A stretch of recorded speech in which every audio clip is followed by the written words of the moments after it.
Rodo Koloso ekipa. Kuzminskas per 22 minutės sumetė 18 taškų. M1 Ryto šou.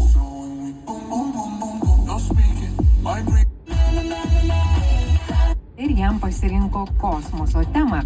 Tarptautinė kosmoso stotimi tapsianti Dvaro sodyba pakvietė visas Lietuvos bei Latvijos mokyklas ir darželius piešti kosmoso stoties vėliavą, o laimėję kūriniai abiejose valstybėse festivalio metu bus iškelti į atvirą kosmosą.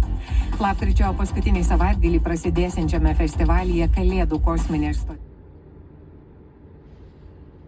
visatos kūnų instaliacijos, imituosiančios kelionę po atvirą kosmoso erdvę.